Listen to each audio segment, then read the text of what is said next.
Honorable Chief Justice of Pakistan, Honorable Judges of the Supreme Court, Honorable Chief Justice of the Lahore High Court, elected representatives of the bars, excellencies, members of the bar, members of the civil society, members of the media. It is a great pleasure and an honor to be at this prestigious annual event. It has become prestigious because it attracts not only members of the judiciary, but the member of the bar, the political leadership, and the civil society. This dialogue is very important. I had prepared because when I read the topic, it appeared to be a very academic topic. But after hearing Mr. Ali Ahmed Kurt, first of all, I'm grateful to him. It is very important. It is very important for us to know what the bar and what the people think about us. Ladies and gentlemen, let me assure Mr. Ali Ahmed Kurt that no judge who's independent can ever make an excuse that he can be pressurized or influenced. Any such excuse, I'm afraid, is a violation of the oath. And the oath that we take, we swear in the name of Allah.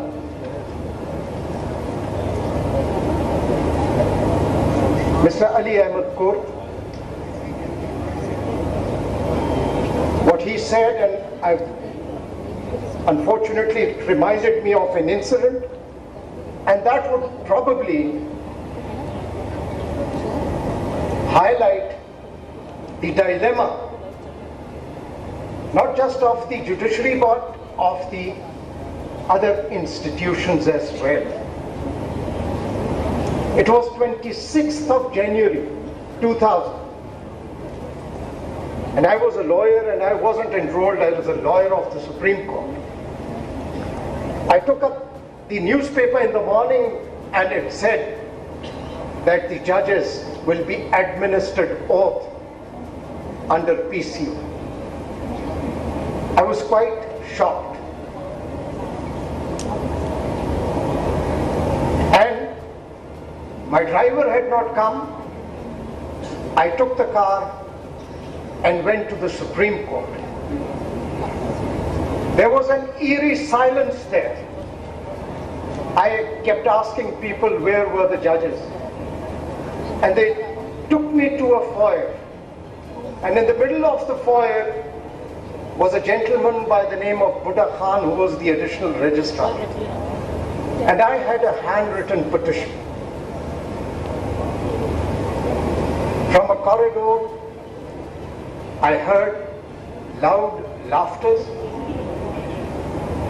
and then judges came towards me, and I was in the middle of the foyer. And they asked me, why are you there? I said, Your Lordships, I have a grievance. You have already taken an oath, and you cannot take another oath. It will be violation of the earlier oath. They were so excited they didn't listen to me and they ran towards the cars. Mr. Bhutto Khan came back and he asked me, "What have you done?" I said, "They were some other judges who weren't here." So they said, "They are in such and such chambers." Nobody stopped me. I went to that chamber. Now I take a pause. How many in this audience can tell me the names of those 5 honorable judges who had refused to take oath on the 26th of January 2000? Anyone who can raise the hand and say who those judges were? None in the audience. This is what is shocking. I went to the chamber of Justice Nasir Aslam Zahid, who is alive, and I sent in the petition.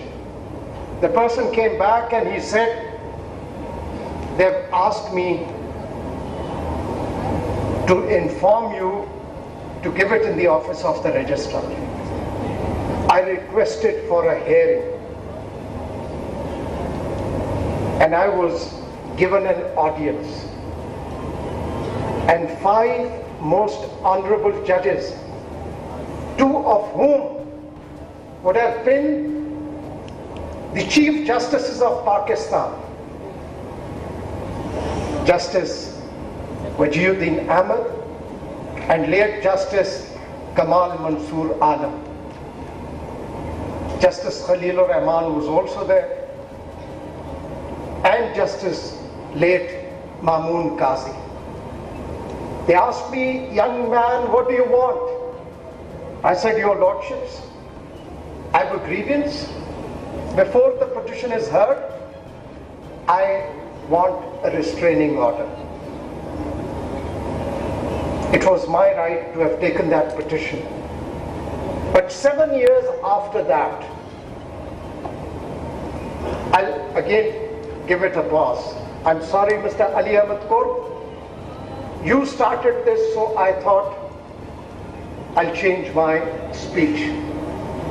When I came down, there was again an eerie silence.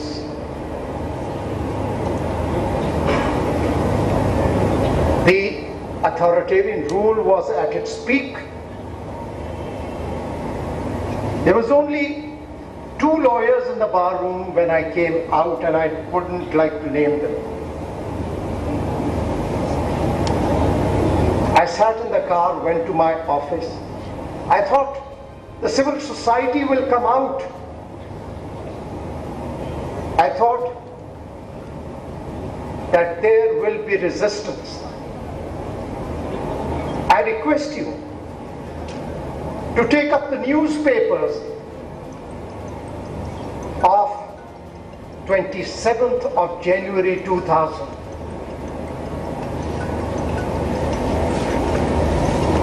There was usual business. Now I go back to 2007. There was a historic lawyers movement. It wasn't a movement for the restoration of judges. It was a struggle which symbolizes the topic. The civil society and people of this country dreamt of a judiciary that would be independent, impartial, protect the human rights, and strengthen democracy.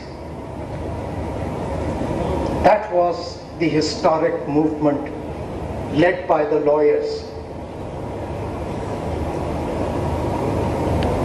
Ladies and gentlemen, in 2007, Justice Wajiuddin Ahmed was with me in that movement, and he said probably history would have been different if we had entertained your petition. I go back to 1954. Soon after the independence was rooted in democracy. Soon after the independence, the first test of the judiciary came up before it. It was the Tamizuddin Khan case. And it came before the Sindh Chief Court. How many in the audience knows the names of those honorable judges who had rendered that first landmark judgment? How many? Can anyone raise the hands?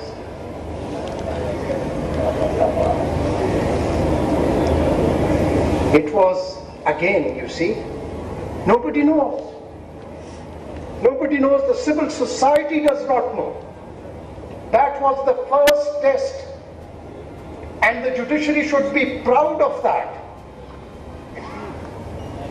The bench was led by the Chief Justice, Justice George Constantine, and the other honorable judges were Justice Bachel, Justice Bakhsh, and Justice Vidyani. Thank you, Mr. Ali Ahmed Kourt. You have changed the theme of this conference. That honorable court rendered that landmark judgment. Had it not been deplorably reversed by the federal court led by Justice Munir, the future of this country would have been very different.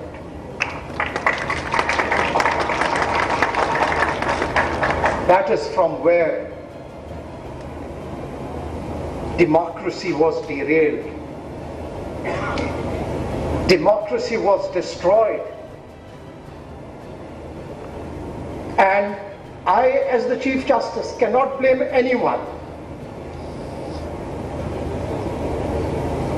And from there on, it was the Doso case, then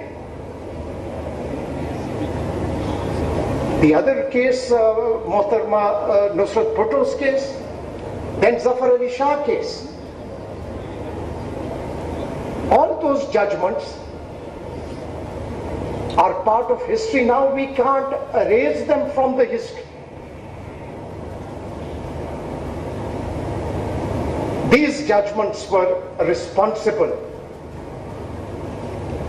for making and enabling those that have been referred to by Mr. Ali Ahmed Kourt to exercise their power.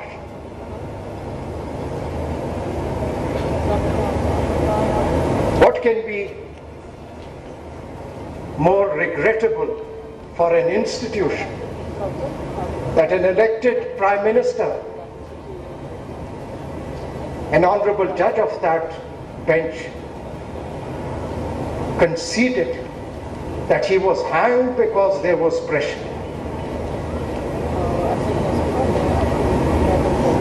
Ladies and gentlemen, Mr. Ali Ahmed Kourt, yes, as a judicial organ of the state, we must not bury our head in the sand. We can't refuse to accept our mistakes. We have changed the course of history of this country.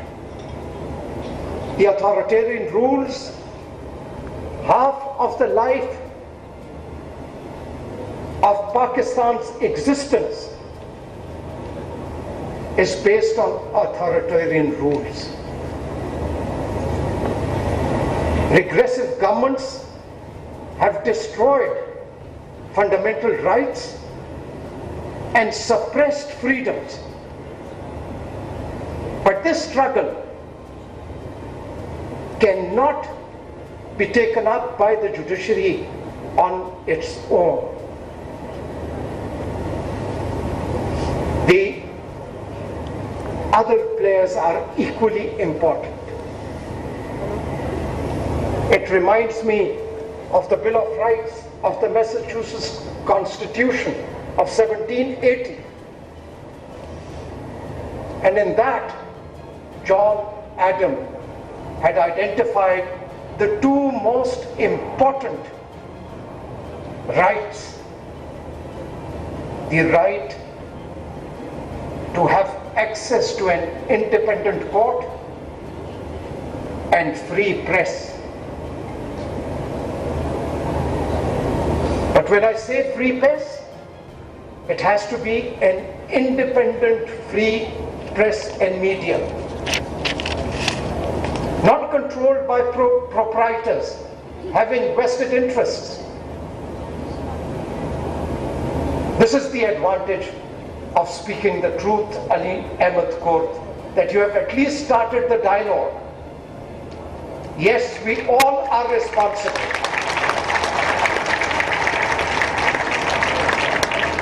We all are responsible, but the buck stops at us, we the judicial organ. Every organ, whether it's the media, whether it's the civil society, whether it's the bars, every one of us have to look inwards. If there is no free media, free speech, there wouldn't be any independence of judiciary. They are interdependent. But the media has to be responsible. But I'm not a pessimist. I'm an optimist. I can assure this gathering on behalf of the Islamabad High Court that we have the resolve not to repeat our mistakes, not to bury our heads in the sand. It is our duty and our responsibility. YouTube पर Googly TV देखने के लिए youtube.com की search bar में Googly TV type करें। Googly TV के page पर सुर्ख रंग के सब्सक्रिप्शन वाले बटन पर क्लिक करना ना भूलिए। YouTube पर अपलोड होने वाली वीडियो से बाखबर रहने के लिए बेल आइकॉन पर क्लिक कीजिए। आपको हर नई आने वाली वीडियो के बारे में नोटिफिकेशन मौसूल हो जाएगा।